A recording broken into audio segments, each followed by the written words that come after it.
প্রিয় শিক্ষার্থী বন্ধুরা, তোমরা যারা আগামীতে মাধ্যমিক পরীক্ষা দিতে চলেছ, তোমাদের জন্য আমি আজকে আলোচনা করব তোমাদের মাধ্যমিকের বাংলা সিলেবাসের অন্তর্ভুক্ত বাংলা প্রবন্ধ শ্রীপান্থ রচিত হারিয়ে যাওয়া কালিকলম। এই হারিয়ে যাওয়া কালিকলম থেকে মাধ্যমিক এমসিকিউ ব্যাংক 2024 ওখান থেকে কিছু বাছাই করা প্রশ্ন এবং উত্তর। এর আগে আমি আলোচনা করেছি যে সমস্ত প্রশ্ন উত্তরগুলি, সেগুলো দেখার জন্য অবশ্যই আমার চ্যানেলকে সাবস্ক্রাইব করে আমার চ্যানেলের প্লেলিস্টে চলে যাও। প্রথম প্রশ্ন হারিয়ে যাওয়া কালিকলম থেকে। 1 নম্বর, সিজার যে কলমটি দিয়ে কাসকাকে আঘাত করেছিলেন তার পোশাকি নাম? অপশন খ স্টাইলাস। 2, নিজের হাতের কলমের আঘাতে মৃত্যু হয়েছিল যে লেখকের, তার নাম? অপশন গ ত্রৈলোক্যনাথ মুখোপাধ্যায়। 3, 4 খণ্ড রামায়ণ কপি করে একজন লেখক অষ্টাদশ শতকে কত টাকা পেয়েছিলেন? 7 টাকা। 4, হারিয়ে যাওয়া কালিকলম প্রবন্ধের লেখক শ্রীপান্থের আসল নাম? নিখিল সরকার, অর্থাৎ ক অপশানটি সঠিক। 5, লেখার পাত বলতে শৈশবে আমাদের ছিল? অপশান খ কলা পাতা। 6, কানে কলম গুজে দুনিয়া খোঁজেন? অপশান খ দার্শনিক। 7, রিজার্ভার পেনকে রিজার্ভার পেনকে অনেক উন্নত করে ফাউন্টেন পেন তৈরি করেন? অপশান গ ওয়াটারম্যান। 8, সম্ভবত শেষ পর্যন্ত নিবের কলমের মান মর্যাদা বাঁচিয়ে রেখেছিলেন একমাত্র? সত্যজিৎ রায়। অপশান ঘ সঠিক। 9, অনেক দিন ধরে টাইপ রাইটারে লিখে গেছেন মাত্র একজন, তিনি হলেন? অপশান খ অন্নদা শঙ্কর রায়। 10 নম্বর প্রশ্ন উত্তর। এখন স্কুলের ছেলে মেয়ের তহবিলে কি দেখা যায়? অপশান খ রকমারি কলম।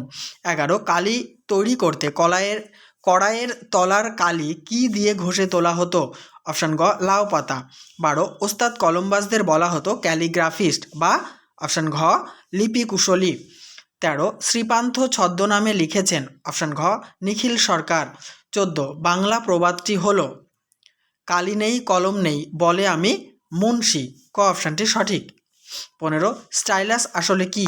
অপশান গ ব্রোঞ্জের শলাকা। 16, সিজার কলম দিয়ে আঘাত করেছিলেন? অপশান ঘ কাসকাকে। 17, খাগের কলম একমাত্র দেখা যায়? অপশান খ সরস্বতী পুজোর সময়। 18, পালকের কলমের ইংরেজি নাম হলো? অপশান গ কুইল। 19, কায়স্থ আর রাজপুত চেনা যায় যথাক্রমে? কলমে কায়স্থ চেনা যায় আর গোফে রাজপুত চেনা যায়, খ অপশানটি সঠিক। দেখে নেব পরের প্রশ্ন। 20, কালির অক্ষর নেই কো পেটে চণ্ডী পড়েন কোথায়? উত্তর হবে কালীঘাটে, ঘ অপশানটি সঠিক। 21, আদিতে ফাউন্টেন পেনের নাম ছিল?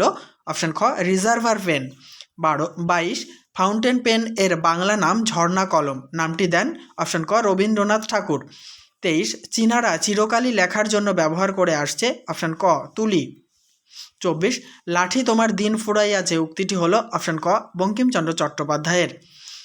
25, লেখক শ্রীপান্তের ছেলেবেলায় দেখা দারোগাবাবুর কলম থাকতো? অপশান ঘ পায়ের মোজায় গোজা। 26, মুঘল দরবারে একদিন তাদের কত না খাতির, এখানে কাদের কথা বলা হচ্ছে? অপশান ক ক্যালিগ্রাফিস্টদের কথা। 27, তা লেখককে নেশাগ্রস্ত করে, কোন পেন লেখককে নেশাগ্রস্ত করে? উত্তর হবে অপশান গ ফাউন্টেন পেন। 28, বাবু কুইল ডাইভার্স কথাটি বলতেন লর্ড কার্জন, খ অপশানটি সঠিক। 29, বিখ্যাত লেখক শৈলজানন্দের সংগৃহীত ফাউন্টেন পেনের সংখ্যা ছিল? অপশান গ 24টি। 30, ব্লটিং পেপারের আগে লেখা শুকনো করা হতো কি দিয়ে? উত্তর হবে অপশান গ বালি দিয়ে। পরের প্রশ্ন 31, তার আগে বলি বন্ধুরা, অবশ্যই ভিডিওতে লাইক কমেন্ট এবং শেয়ার করো, চ্যানেলটিতে নতুন হলে সাবস্ক্রাইব করে অল করে দিও, আর বন্ধুদেরকে অবশ্যই শেয়ার করতে ভুলো না। আর পুরনো ভিডিওগুলি দেখার জন্য আমার চ্যানেলে প্লেলিস্টে দেখতে থাকো। 31, এসব দিয়ে মুড়ে তাকে আরও দামি আরও পোক্ত করা হতো, এসব বলতে? অপশান ঘ প্লাটিনাম ও সোনা। 32, সত্যজিৎ রায়ের সুস্থ সুন্দর নেশার মধ্যে একটি হলো? অপশান গ লিপি শিল্প। 33, কোন যুগ সকলের দাবি মেটাতেই তৈরি? অপশান গ যন্ত্রযুগ। 34, 19 শতকে 32,000 অক্ষর লেখানো যেত? অপশান খ 12 আনায়। 35, কঙ্কাবতী ও ডমরুধরের স্বনামধন্য লেখকের নাম? অপশান গ ত্রৈলোক্যনাথ মুখোপাধ্যায়। তাহলে বন্ধুরা, এই আলোচনার সঙ্গে সঙ্গে আমি হারিয়ে যাওয়া কালিকলম থেকে তোমাদের বাছাই করা 35টি প্রশ্ন আলোচনা করলাম। খুব তাড়াতাড়ি হারিয়ে যাওয়া কালিকলম প্রবন্ধটি প্রত্যেকটা লাইন ধরে তোমাদের সামনে বিশ্লেষণ করব এবং প্রশ্নোত্তর আলোচনা করব এবং টেক্সট খুঁটিয়েও প্রশ্নোত্তর তোমাদের সামনে তুলে ধরব। তাই প্রতিনিয়ত আমার চ্যানেলকে ফলো করো এবং সাবস্ক্রাইব করে অল করতে ভুলো না।